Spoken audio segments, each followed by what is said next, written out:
finally, we've got something that's not a D or a B. We've got Dylan's pick.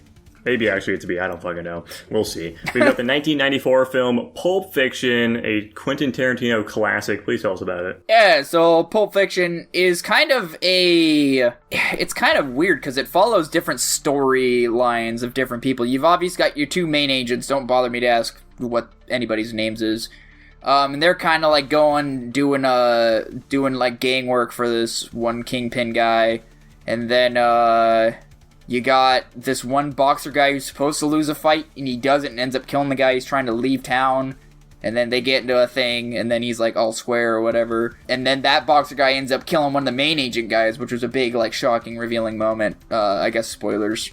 And then at the very end, you find out why that guy was by himself in the apartment, not with his partner, aka Samuel L. Jackson. And we find out that, man, he's so done with that life. He just wants to move on. He, like, diffuses, like, a restaurant robbery. The end. Fun fact, that Bible quote that Jules says before he killing people, it's almost entirely made up. Yeah.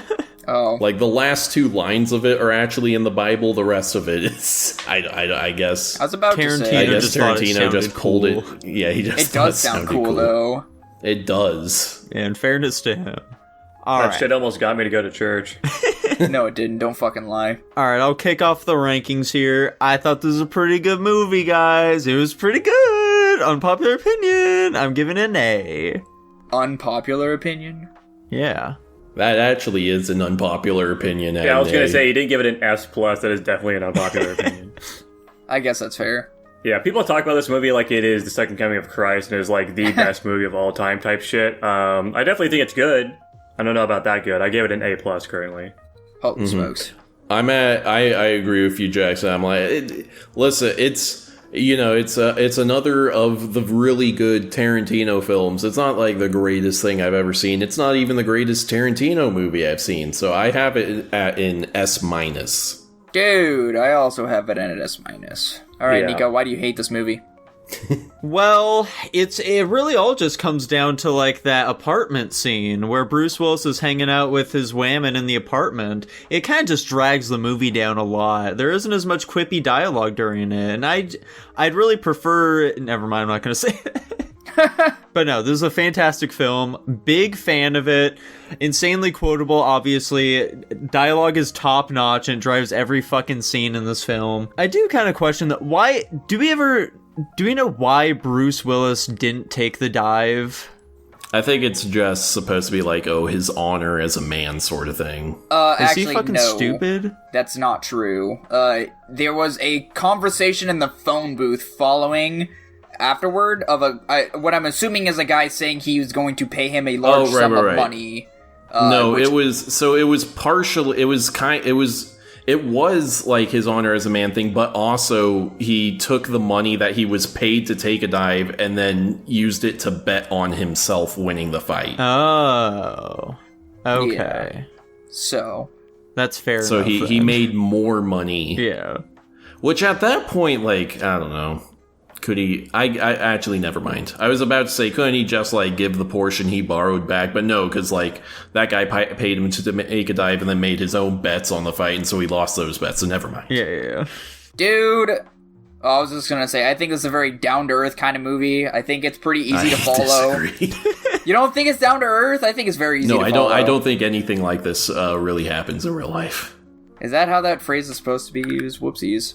Jesus. I agree with Nico. I think it has some pacing issues, some minor ones. But aside from that, yeah, the performances, the creativity, and the dialogue and all that is just outstanding. You're like, God damn it, Tarantino, you did it again, but I prefer Reservoir Dogs because it's a bit more straightforward.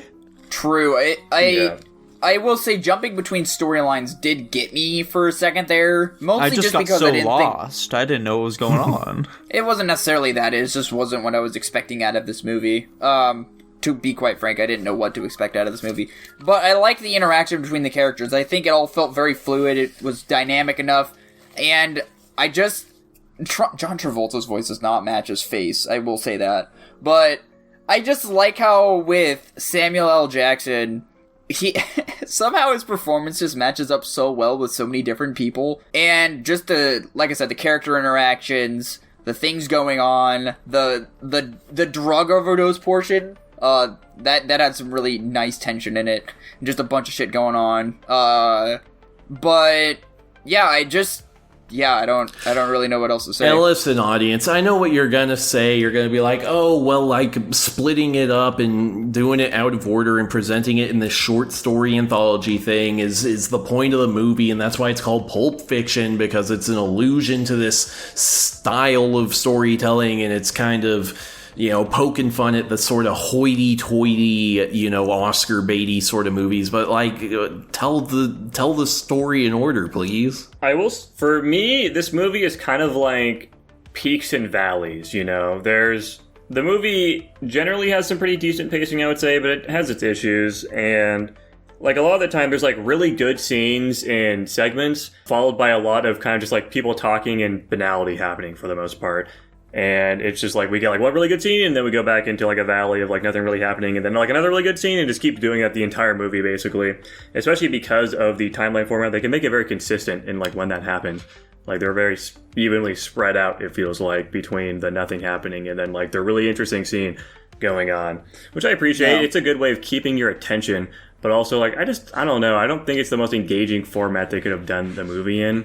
Especially if, like, some of them don't really have it, then it kind of just gets into, like, a lull, you feel. Like, honestly, the part I like the least about this movie, this may be controversial, is just where Tarantino was involved. The house scene with him trying to clean up. It just felt like it was going into, like, a comedy sketch, and it really just, I don't know, it felt very out of place for me. I get the idea as they're trying to, like, take this, like, really fucked up bad situation and make it kind of funny, and that's like the whole thing. They're like turning this like terrible situation on its head, and it's like a comedic thing for that reason. Unfortunately, it just did not really land for me. And there's some things like that too. This movie's very outlandish for the most part. Like they do get kidnapped by fucking gimp rapists at some point. That's just a plot line that happens in this movie. Like there's a bunch of crazy shit that's going on. It feels kind of nonsensical at times, almost, for that reason. But it is very engaging because of those peaks in those valleys. I will disagree. I enjoyed that section of the film where they were just, like, hanging out in Tarantino's house and trying to discuss what the fuck to do with this body. And the wolf comes in, and he's a very likable character as well. I just enjoyed it, man. Yeah, I agree with Nico. Yeah, I just didn't work for me. It just felt so out of place. And I just didn't really like Tarantino's acting either. He felt very stilted compared to everybody else. Like, you could definitely tell he wasn't an actor. Especially because, like, I think in a worse film, he wouldn't have really been that noticeable. But it's just the issue that everyone else in this movie does such an insane job with their roles. Like, the acting in this movie is easily the best part about it, the acting and dialogue. Oh, yeah. And, Tarantino just doesn't live up to that level that everyone else has. Like, everyone else is, like, on an S tier acting level, and he's on, like, a high B. You know, he's fine. Now, listen, I want to give Tarantino as much shit as I possibly can here, alright? I mean, like, the guy's a freak, but I think his acting is just fine. Yeah, that's what I'm saying. It's just fine, whereas everyone else's was like peak. So like it's just the contrast, you know. Dude, personally, I wanted more 7-minute long scenes of people doing the twist. I thought you were gonna say saying the N-word. Yeah. That too. He did get himself a scene to say the N-word like 3 times. He has a scene like that in every movie where he suggests, like, I'm gonna cast myself and do something only an animal would do. I've been having the hankering to say, I just gotta get this off my chest. I need to write a scene in this movie so I can just rip a few here and there. And I need to do it in front of one of them. It just has to happen. One of them? Well, that's what he's saying. Okay. You know, Quentin Tarantino, notorious racist. Yeah. Oh, yeah, alleged racist, from what we've heard. Mm-hmm. I've never seen him suck on any black women's feet. Okay. When are we gonna watch Once Upon a Time in Hollywood? When you pick it. When you pick it. Oh, there we go. Mm-hmm. Golly. When are we watching Kill Bill? When you pick it, Jackson, you said you wanted to do... I'm waiting for one of you fuckers to do it with me. I've told you this so many times. Wait, what do you mean you're waiting for one? What does that mean? I mean, look, Jackson, next time that you guess my theme correctly and it's only you, you can have me pick Kill Bill. How about that? Awesome. How about Do you just that? not want to use one of your picks on it, Jackson? What's going on? I want to watch them like in sequence. So like I will pick Kill Bill 1 in the agreement that somebody else will pick Volume 2 Wouldn't that like have their to be next me? week. No, Or like vice I pick versa. one next week or Nico or Tanner picks it Oh. the next week. I see. That's all I want. I just want to be able to watch them like back to back kind of thing. I don't want time in between it. So White, wouldn't it make sense for me to pick the other one then? Wouldn't what I I mean, you said can work? do it too. I don't give a shit who fucking says yes to that. I just want somebody. You just made it sound like it had to be somebody else. Well, I can't pick it fucking 2 movies in a week, so like, No, I know. anybody that's not myself can pick Volume 2. If we're talking about this too fucking long, Pulp Fiction, loved this movie. This shit was sweet. Big fan. I'm a pretty big fan as well. You know what? Because we're going into...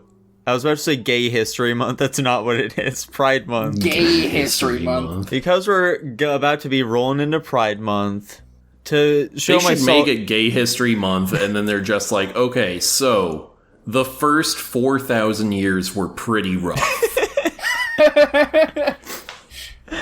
to show my solidarity with Dylan and Tanner to some extent, I'm going to up my rating to an A+. Holy smokes. Yeah, I'm dropping mine down to an A. Get fucked. I'm just kidding. I'm keeping it at an A+. Yeah. Yeah, I'm sticking with my S-. Is this it? Did it finally happen, Jackson? Yeah, it's an S-. Yeah, let's go! You did it, Finally. I didn't think it ever happened, quite frankly. Dylan. Dylan, had you seen this one before? No. This was... Did you know it's good? Yeah, I put it on my list because I heard it was good. I just had never seen it before. Fantastic. Well, there we go, Dylan. You finally got a film in the S tiers. Time for you to start aiming for the S+ next. And yeah, now it has to be a movie that I've seen that I think is good that I also have to somehow convince you guys is good. That movie doesn't exist. I know it doesn't. I mean, I guess it could, but like, I don't think you've been watching much high cinema. Pick some peak-ass Ghibli film or some shit. Yeah, pick Princess Mononoke? Mononoke next. Oh yeah, brother, he knows! Yeah, I will say though, people hype this movie up to an absurd degree, and I definitely think it's a fantastic movie, but like, this isn't some earth-shattering shit for me. Like, frankly, like, it's a great movie. I gave it an A+. I think it's super good, but also, the level of hype this movie had did disappoint me a little bit. Like, going into it, I was like, this is the movie people say is like the masterpiece of cinema. Like, this is the best movie of all time to like half of everyone that's watched it. I don't get it, I think it's fantastic, but like, I don't understand to that degree. Yeah, I agree with you. I think it's mostly just like a timepiece thing. Like, back in the 90s, Right. I'm sure this was a much more revolutionary movie and like blew some fucking brains off. Nowadays, because it's like, it's kind of made movies into itself, I guess. I don't really know what the fuck I'm trying to say. Movies have kind of copied the formula, so it, doesn't feel as special maybe anymore. Yeah, that makes sense. I agree. I prefer Reservoir Dogs if we're talking Tarantino films. I definitely agree. I definitely prefer Reservoir Dogs as well. I can agree with that. I think that one landed at an S, so that sounds about right.